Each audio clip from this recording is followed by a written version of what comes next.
ZTV news 24 रखे बुलंद आपकी आवाज।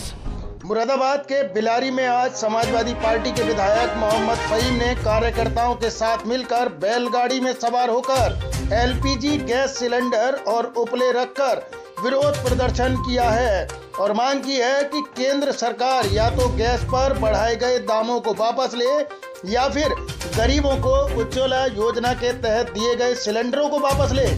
सपा विधायक केंद्र और प्रदेश सरकार के खिलाफ नारेबाजी कर रहे थे। जैसे जैसे उत्तर प्रदेश के विधानसभा चुनाव नजदीक आते जा रहे हैं, वैसे ही विपक्षी पार्टियां किसी न किसी बहाने जनता के बीच जाकर अपनी उपस्थिति को दर्ज करा रही हैं, ताकि आने वाले 2022 के विधानसभा चुनाव में वो जनता को रिझा सके।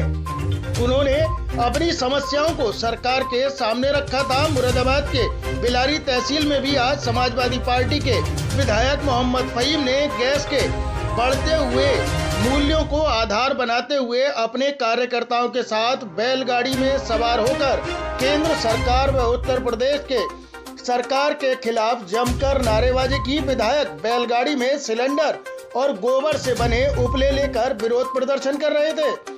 समाजवादी पार्टी के विधायक मोहम्मद फहीम ने विरोध प्रदर्शन कर रहे लोगों को गोबर से बने उपले बांटकर सरकार द्वारा आर्थिक रूप से कमजोर लोगों को उज्ज्वला योजना के तहत दिए गए गैस के सिलेंडर वापस करने की भी बात की।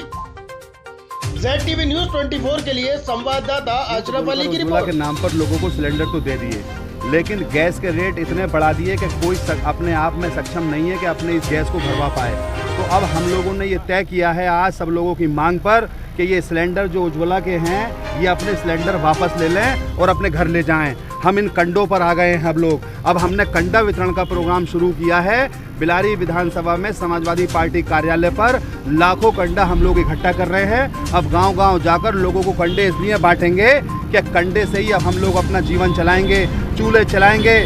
जैसे चाहे दमा हो, चाहे अब टीवी हो और चाहे कोई और बीमारी हो, अब बर्दाश्त करेंगे। क्या करें, महंगाई की मार तो बर्दाश्त नहीं कर पा रहे। ये अंधी और गूंगी और बहरी सरकार को ये नहीं दिख रहा कि गरीबों के ऊपर उत्पीड़न हो रहा है, अत्याचार हो रहा है। इतनी महंगाई बढ़ा दी कि सिलेंडर की कीमत बढ़ाए चले जा रहे हैं, पेट्रोल की कीमत बढ़ाए चले जा रहे हैं, डीजल की कीमत बढ़ाए चले जा रहे हैं। एक तरफ लॉलीपॉप देते हैं, झूठ बोलकर हम लोगों को उज्ज्वला के कनेक्शन दे देते हैं, वो सिलेंडर खाली घर में रखे हैं, हम कैसे जलाएं। बात की जाए गरीब आदमी की, मिडिल के दाम बढ़ाए तो उनकी थाली से सब्जी गायब होती जा रही है, क्या कहेंगे? मैं वही बताना चाह रहा हूँ कि महंगाई की मार इस हद तक बढ़ चुकी है कि आप देखिए कि MSP लागू नहीं किया तो सबसे बड़ा नुकसान किसान को ही तो होता है। किसान फसल पैदा करता है, सब्जी पैदा करता है, उसे मार्केट में बेचने लेकर के जाता है तो मंडी में उनका कोई खरीदार नहीं मिलता। बीच में जो बिचौलिया होते हैं वो उनकी सब्जी या तो खरीद देते हैं या किसान अपनी सब्जी को फेंक कर आ जाता है, उसका दाम तो नहीं मिलता। तो हालात ये होते हैं कि वो जो बीच वाला बिचौलिया होता है, जो इस सरकार का पूरी तरीके से नियम है कि उनको माल बेचवा देते हैं और वो फिर महंगे दामों में सब्जी बेचते हैं, इसलिए गरीब सब्जी नहीं खरीद पाता तो आज आत्महत्या पे मजबूर है। किसान, मध्यम वर्गीय जो लोग बेचारे अपनी जीविका 100 रुपये 200 रुपये की मजदूरी करके चलाते हैं, वो कहाँ से तो अपना सिलेंडर भरें, कहाँ से सब्जी खरीदें, कहाँ से रोटी लें। तो इसी तरीके से आत्महत्या करने पर मजबूर है। तो ये कंडे वितरण कर कर आज हम लोगों ने सरकार को ये एहसास दिलाया है कि हम कंडों पर ही वापस आना चाहते हैं। कंडों पर रहकर ही अपनी ज़िंदगी को आगे चला लेंगे। हमें ना तो सब्जी मिल पा रही है, ना हमें डीजल पेट्रोल सही मिल पा रहा है, ना हमें गैस मिल पा रही है। तो इस हालात में हम लोगों ने कंडा वितरण का प्रोग्राम रखा है। इंडिया से जो पेट्रोल आसपास के जो देश ले रहे हैं, जैसे नेपाल है, श्रीलंका है, दाम कम है और यहाँ से लेने के बाद भी और वो लोग अपने कम दामों पे बेच रहे हैं, तो क्या कहेंगे? आप ये देखिए कि श्रीलंका हमारे मुल्क से कितना छोटा मुल्क है। आप देखिए कि वहाँ को जनता को परेशानी ना हो तो हमारे यहाँ से 30 रुपये से भी कम का रेट वहाँ पर है। काठमांडू में देख लीजिए, नेपाल में देख लीजिए, हर जगह अपनी जनता की खुशनुदी के लिए हर एक सरकारें काम कर रही हैं। लेकिन ये एक ऐसी सरकार यहाँ पर बन गई है जिसे कोई फ़र्क ही नहीं पड़ता। चाहे किसान ख़त्म हो जाए, नौजवान ख़त्म हो जाए, महिला ख़त्म हो जाए, चाहे मध्यम वर्गीय परिवार ख़त्म हो जाए, उन पर कोई फ़र्क नहीं पड़ता। चाहे दुनिया ख़त्म हो जाए उनकी नज़रों में, उन पर कोई फ़र्क नहीं पड़ता। उन्हें तो फर्क इस बात से पड़ता है कि कैसे भी हमारी सरकार बनी रहे और झूठ बोलकर वो उत्तर प्रदेश पर और हिंदुस्तान पर राज कर रहे हैं। आज प्रियंका गांधी और अखिलेश यादव जी बनारस जा रहे हैं, तो क्या इसको मानना है, क्या अलायंस हो सकता है 2022? देखिए कहाँ जा रहे हैं, एक मंदिर में जा रहे हैं और धर्म आस्था का नाम है। मंदिर जाने के लिए कोई किसी की इजाज़त लेने की ज़रूरत नहीं होती है। वहाँ गरीब अमीर सभी जाते हैं, हर राष्ट्रीय स्तर की पार्टी के आदमी भी जा सकते हैं। तो ये एक मंदिर है जहाँ पर सब जा रहे हैं। आज का ही दिन दोनों ने एक साथ ये इत्तेफाक हो सकता है ऐसा महज कि क्योंकि मंदिर पे जाने के लिए हो सकता है कि उनका प्रोग्राम भी बना हुआ हो, तो लेकिन हमारे राष्ट्रीय अध्यक्ष जी का प्रोग्राम तो बहुत पहले से बना हुआ था, हो सकता है उनका प्रोग्राम बना हो।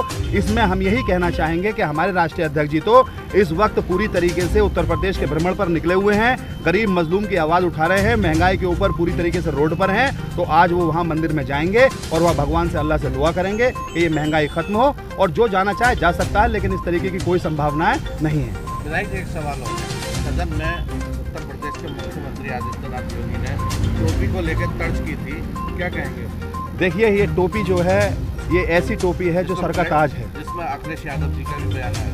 वो तो उन्होंने जो कहा टोपी के लिए अपने खुद के लिए कहा, क्योंकि उन्होंने खुद ने भी टोपियाँ लगा रखी हैं। वो टोपी लगाकर कई बार क्षेत्र में गए हैं, तो टोपी का अपमान किसी को नहीं करना चाहिए। ये तो सर का ताज है, तो ये पूजा करते वक्त भी लगाई जाती है, नमाज़ पढ़ते वक्त भी पहनी जाती है, और कहीं अच्छे जगह फंक्शन में जाकर के टोपी पे हम लोग साफा बांधते हैं, हम लोग इसको पहनते हैं, तो टोपी का अपमान नहीं करना चाहिए। और जिसने अपमान किया है वो अपने गरेवान में झाँक करके देखें कि वो खुद भी टोपी लगाते हैं और महसूस करते हैं। तो मैं यही कहना चाहूँगा, टोपी का अपमान नहीं करना चाहिए, चाहे वो किसी भी स्तर का आदमी क्यों ना हो। और जिसने भी ये अपमान किया है उन्हें ये अपने अल्फाज वापस लेने चाहिए। टोपी सर का ताज होती है और टोपी ही हमारे इकबाल को बुलंद करती है।